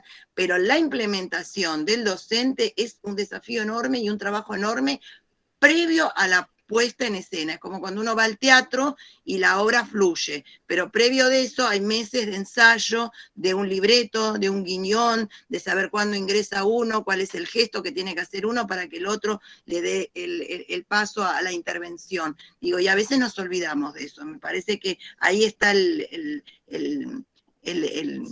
diríamos, la clave de que esto sea exitoso y que realmente sea un aprendizaje significativo y que generar el autoaprendizaje y una serie de competencias que tienen que ver con la autonomía, con el aprendizaje continuo, que son competencias que hoy por hoy, en el caso de las ingenierías, están puestos como estándar. Digamos, tanto el trabajo en equipo, el aprendizaje, el aprender a aprender, digamos, pero esto hay que promoverlo, digamos, no es natural que surjan los estudiantes, digo, hay que promoverlo. Por supuesto que nosotros desde la institución lo alentamos, porque es la clave de que nuestros estudiantes puedan seguir desempeñándose más allá del momento que egresen en el ámbito laboral, en contextos tan cambiantes como el que tenemos. Digamos, creo que esa es la clave que va a garantizar que la permanencia dentro del mercado de trabajo de nuestros egresados. Cristina tenía una pregunta. Sí, ¿qué tal? Buenas noches.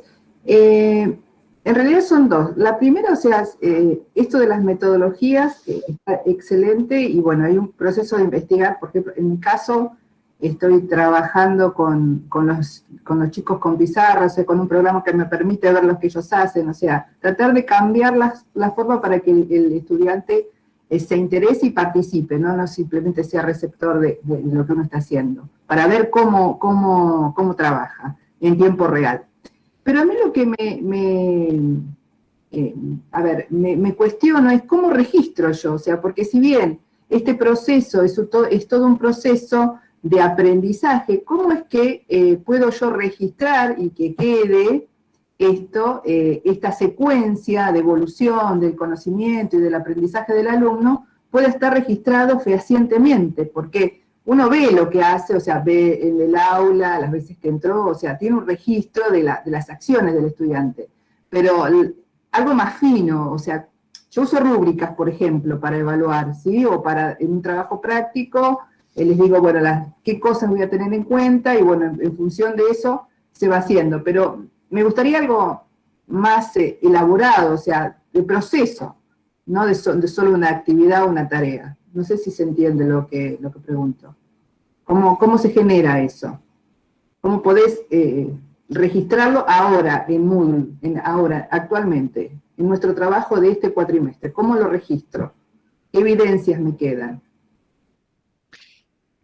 ¿Puedo? Sí, Marta. Nosotros tendríamos que ver con Claudia de traerlo, recuperarlo por ahí antes de la diplomatura. La muestra que hicimos cuando fue la reunión, la asamblea de Confedi, respecto de la incorporación de competencias al aula para evaluarlo, digamos. Hay como un sistema que ya está integrado a Moodle, pero hay que construirlo, digamos. La herramienta está, pero hay que construirlo ad hoc en cada una de las cátedras. Podemos recuperarlo, esto, Claudia, y mostrarlo cuando hablemos de evaluación. Pero, digamos, es una construcción que tiene que ver mucho, primero, con anticipar al estudiante cuáles son los ítems que van a ser evaluados. Digo, es importante, por ejemplo, cuando uno habla de trabajo en grupo, el trabajo en grupo no es decir, les doy este trabajo y hacen una presentación grupal, porque eso no es trabajo en grupo. Estamos evaluando un trabajo de presentación grupal, lo cual no quiere decir que estemos evaluando el trabajo en grupo. Entonces, el trabajo en grupo tiene distintos componentes metodológicos, donde uno dice quién fue el líder, cómo se tomaron las decisiones, cómo los que no eran líderes de ese grupo, acataron esas instancias, digo, hay una serie de factores. Entonces, todo esto hay que transparentarlo al inicio, es decir, bueno, dentro de todas las actividades que, por ejemplo, tiene la materia o el seminario, una de las evaluaciones va a tener que ver con el trabajo en grupo. La materia opta por esto. Entonces, ¿y qué significa trabajar en grupo? Bueno, esto y esto. Hay que anticiparlo. Después que esto se determina y está transparentado en el proyecto de cátedra, porque esto va a ser el quid, digamos. Lo primero que vamos a tener que hacer nosotros en nuestros proyectos de cátedra es transparentar cómo enseñamos y cómo evaluamos, porque el cómo evaluamos es lo que estamos demostrando, qué competencias estamos contribuyendo a formar. Entonces, vamos a suponer que tomamos trabajo en grupo. Bueno, esto lo tenemos que después traducir en un calificador dentro de Moodle, que podemos hacerlo de la misma manera que lo podríamos hacer en el caso de las asignaturas presenciales, es decir, a través de una rúbrica, pero esto anticiparle, decir, bueno, este trabajo se evalúa tal y tal y tal cosa, de esta manera, esta es la ponderación que se tiene, y qué es lo que se espera, es decir, cuando un 7 qué significa, un 6 lo que significa, la grilla que se utilice. Digo, por supuesto que no es lo mismo tener 15, 20 alumnos que aquellas asignaturas que tienen una masividad que seguramente que es otras herramientas de ponderación de los aprendizajes. Digo, ahí es como que la masividad atenta con esto que vos decís de ir con más incisivo a poder, digamos, hilar más fino respecto de la adquisición de la competencia. Por eso es importante, tal vez, en las materias de arranque, que son más masivas, los medios van a ser como más groseros la medición, es como si yo estuviera utilizando no un calibre, sino estoy utilizando una regla, digo, y cuando voy llegando al fin de la carrera, esa medición tengo que hacer con un instrumento de mayor precisión. ¿Por qué? Porque es la forma que voy a tener de medir, no solo grupalmente, sino también individualmente, porque la competencia se adquiere en forma individual, esto no lo podemos perder de vista. La competencia es de cada uno, entonces no todos van a desarrollarla de la misma manera. A mí me parece que todos, llegado el momento, cuando tengamos nuestros planes, ya pensados los diseños curriculares y demás, el nivel estándar mínimo como de aprobación, y de adquisición de la competencia, y después, bueno, habrá como así nosotros ponemos un 4, cuando decimos ese 4 significa el 60% o el 70% de los contenidos evaluados, bueno, acá también habrá que hacer exactamente lo mismo, y esto nunca debería ser solamente una evaluación grupal, porque una evaluación grupal es muy difícil discernir cuál fue la contribución de cada uno, es decir, puede haber un trabajo grupal, pero la evaluación después en algún punto tiene que ser individual de la adquisición de la competencia. Pero lo traemos con Claudia como, es una herramienta más de apoyo, que no es distinto a la rúbrica, es como si fuera una rúbrica web, por decirlo, una rúbrica en Moodle, donde uno puede ir teniendo la secuencia del alumno y no querer, digamos, traducir todo en la cantidad de clics, porque, digamos, hay cosas que se pueden medir por clics, hay cosas que se pueden medir por permanencia en la web, pero hay otras cuestiones que yo me puedo estar conectada y me estoy tomando mate o estoy mirando. Claro, no es lo único. Entonces, ese cruce de herramientas, de evaluación, de indicadores que yo voy sacando son imprescindibles, porque si no es como que quedamos incompletos, ¿no? Me parece que no completamos la secuencia. Creo que había otra preguntita. ¿Sí?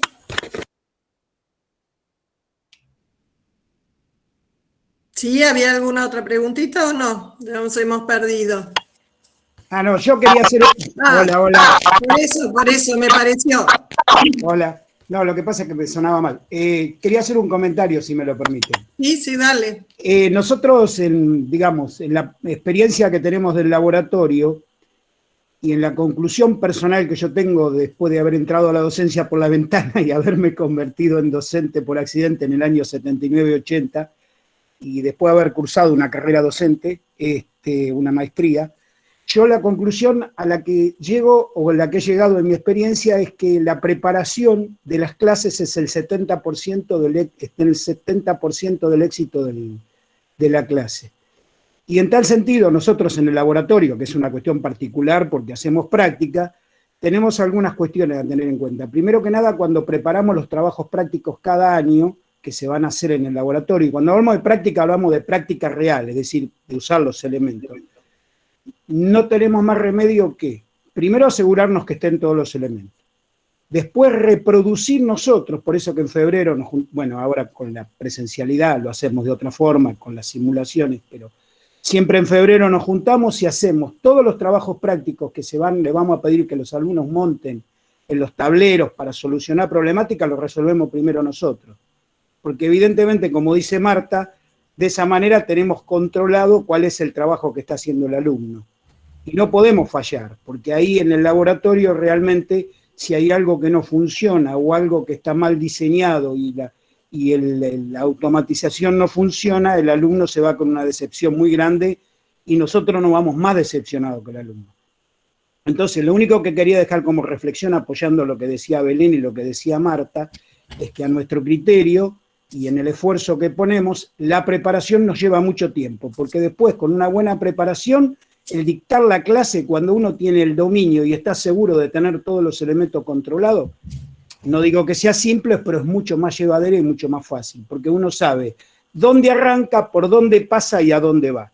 El problema es cuando uno arranca, no sabe a dónde va y no sabe por dónde pasa. Ahí tenemos el inconveniente porque el alumno siempre identifica claramente si el docente tiene absolutamente presente cuál es el objetivo. Por eso que nosotros en las clases normalmente lo primero que hacemos es decirle, nuestra clase de hoy se propone que usted sea capaz de esto, de esto, de esto y de esto. Cuando terminamos la clase le preguntamos, bueno, ¿usted considera que con lo que hicimos pudimos lograr el objetivo que nos planteamos? A veces nos dicen, mire, a mí me queda una duda, bueno, lo reconsideramos y lo reanalizamos, ¿no? Estaba pensando un poco con lo que decía Marta y de mis aprendizajes de alguna vez de pedagogía, que en realidad no es más que trabajar la zona del desarrollo próximo de Vygotsky. Es decir, no le tenemos que plantear una problemática demasiado alejada que no puede acceder porque no tiene la base, y tampoco le tenemos que plantear una problemática tan simple que en realidad no le preste atención y no lo motive. Digo, esa era una reflexión que yo les quería dejar de cómo, para nosotros trabajar en el laboratorio, la verdad, es bastante más simple que yo he dado en algún momento electrotecnia, además de termodinámica, algunas materias un poco más teóricas. Digo, trabajar en el laboratorio realmente para nosotros, en esto de las competencias, es bastante más simple que para alguien que tiene una materia que tiene una elaboración más intelectual y que cuesta mucho ver el desarrollo personal de cada uno. Nosotros, una vez que le planteamos una problemática, la resuelven y la pueden armar en el tablero y pueden hacer funcionar el dispositivo, sabemos con seguridad que tuvieron el aprendizaje. No, digo esta reflexión nomás porque me parece muy interesante lo que estaba planteando tanto Belén como Marta o como Claudia, y dejarle simplemente la idea, por lo menos en mi experiencia de tantos años, de que la preparación es básica. Yo digo, el que se prepara bien después difícilmente tenga a mi criterio, por supuesto, tenga un fracaso en la clase. No, nada más, gracias. Bueno, Laura Rodríguez tenía una pregunta también. Laura, ¿estás? Hola. Sí, te escuchamos. Buenas noches. No, también quería compartir un poquito una reflexión o, bueno, en base a lo que estuvieron hablando. Yo creo que, bueno, el tema de trabajar con problemas, los chicos requieren, siempre para resolver problemas se requiere entrenamiento. Eso es mi pensamiento. Y están en algunas escuelas acostumbrados en secundaria a trabajar desde esa metodología, resolver problemas. Decía Marta que tenemos que tener en cuenta los saberes previos. Sí, hay que tener bien en claro lo que la intencionalidad, ¿no es cierto? El objetivo que el docente tiene para presentar. No se escucha bien, yo no escucho. No, se va la voz. Hola, ¿ahora? Hola. No. Ay, bueno, hola. Ahora sí. Decía que yo pienso que los alumnos tienen que entrenarse para poder resolver problemas y que desde la secundaria, yo soy docente también de secundaria, en muchas escuelas está trabajando desde esa metodología, que tiene que ver con una teoría constructivista. Obviamente el docente tiene que tratar de entender cuáles son los saberes previos con los que los saberes previos que los chicos traen, pero tienen que ser también bien claras las consignas, porque a veces uno piensa que el problema está bien planteado, o sea, el enunciado del problema, y realmente hay algún pedacito de esa consigna que no entienden. Y que tienen que ser problemas abiertos en el sentido de que puedan tener más de una posible resolución, más de un camino, y ahí es donde aparece el trabajo colaborativo y las distintas soluciones, o mejor dicho, las distintas estrategias de resolución de los distintos alumnos. Porque por lo general son grupos heterogéneos y salen distintas ideas, con lo cual, con un problema bien planteado, se puede trabajar desde distintos aspectos para llegar a un camino posible, ¿no? Y después con Bueno, gracias. Perdón. No, pensé que habías terminado, disculpame. No, con el tema de la motivación también es muy importante. Y a veces uno utiliza la tecnología, pero la tecnología no como método de facilitadora del aprendizaje, sino como algo constructivista, ¿no? Que construya el conocimiento, que el alumno pueda construir a partir de la motivación y a partir de la implementación del recurso tecnológico. Bueno, muchas gracias. Bueno, a modo de cierre, si les parece, van las consignas de lo que tienen que hacer.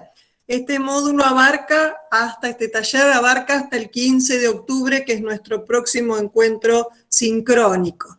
Lo que tienen que hacer es el diseño de un objeto de aprendizaje en función de la competencia a la que aporta, cuáles son los resultados de aprendizaje que van a estar considerando y siguiendo las secuencias didácticas que nos orientó recién Belén.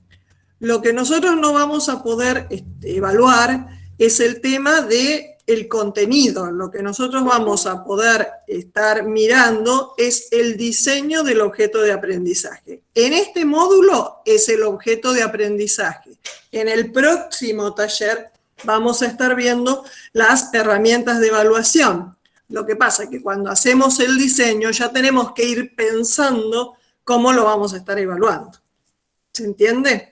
Ustedes están, como somos muchos, justamente el nuestro es un ejemplo de un curso masivo, son más de 130 docentes que están participando, están divididos en 18 grupos.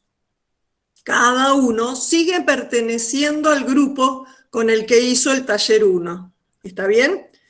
El objeto de aprendizaje es único, traten de todos los integrantes del grupo aportar a ese diseño. Si hay varias materias y quieren hacer un objeto de aprendizaje para cada una de las materias, no hay problema. La idea es que hagan un buen diseño de aprendizaje, de objeto de aprendizaje donde todos estén aportando. ¿Eso quedó claro? ¿Sí? ¿Sí? ¿Está claro? Sí. Van a tener además un aula de prueba. Es decir, de forma tal que ustedes puedan, si tienen algún diseño en el cual utilizan herramientas del aula virtual, que van a estar todas disponibles, hacerlo en esa aula de prueba.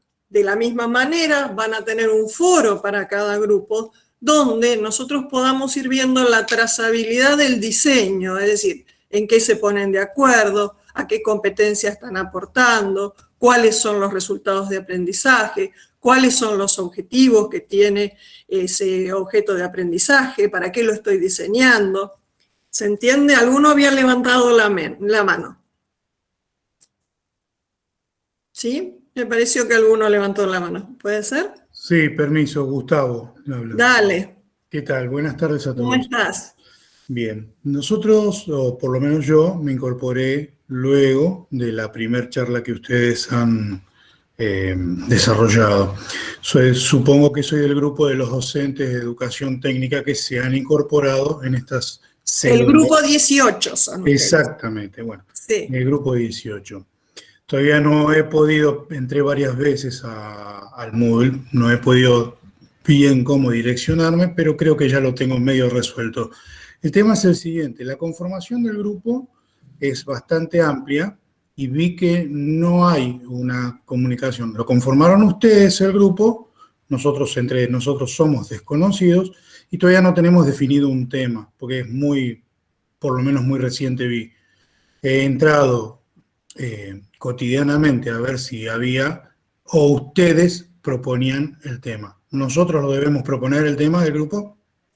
El tema es así, ustedes tenían las actividades del taller 1, sí. Que por supuesto que les damos más tiempo, que es trabajar sobre el texto de Zabalza sí. Y la grilla de competencias, y ahora se enganchan con el resto del grupo a partir del taller 2, pero los tiempos van a ser distintos para ustedes, porque vienen, digamos, un poquito más atrasados. La elección del tema la hacen ustedes, nosotros no vamos a darles el tema del objeto Perfecto. De aprendizaje. Sí, pónganse en contacto entre ustedes, por eso los agrupamos todos juntos, por ahí un tema común en el que puedan aportar todos. ¿Está bien? Sí, está bien.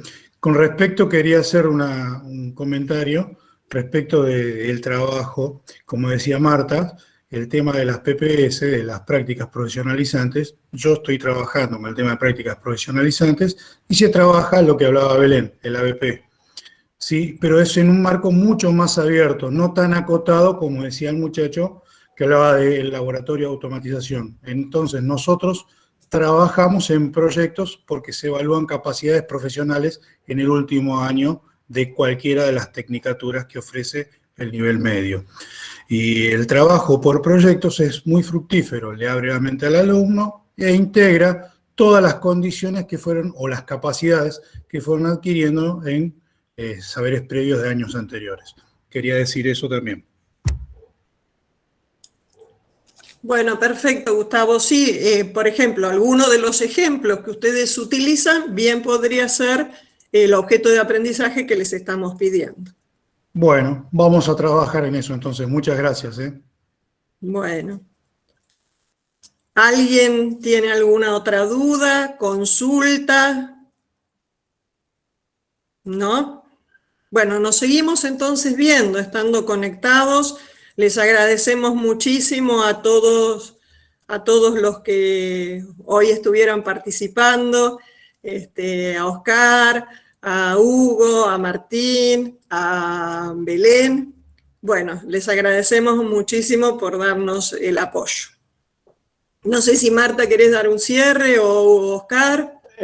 Solamente encontré, perdóname, encontré el día 26 del 11 del año pasado, fue cuando expusieron en la 68 plenaria de Confedi diseño de cursos de módulo aplicando competencias, la presentación del ITE.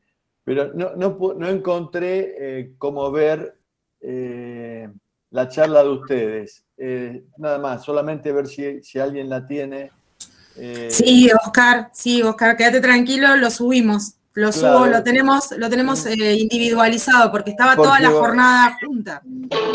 Está toda junta, así que Era la eso, Zulma, yo me imaginé que lo ibas a tener porque estabas ahí, claro, gracias. Era eso. Sí, Un lo gusto. individualizamos y lo subo en este taller, no se preocupen. Gracias, muy linda charla, esa la recuerdo, mucha gente quedó encantada con la charla del ITE ese día. Muchas gracias por estar y saludos a todas y a todos, nos vemos pronto, los abrazo desde acá. Buenas tardes. Bueno, muchísimas Buenas gracias. tardes. Que sigan Buenas tardes y un gusto. Hasta luego. Hasta luego. Chao, buenas tardes.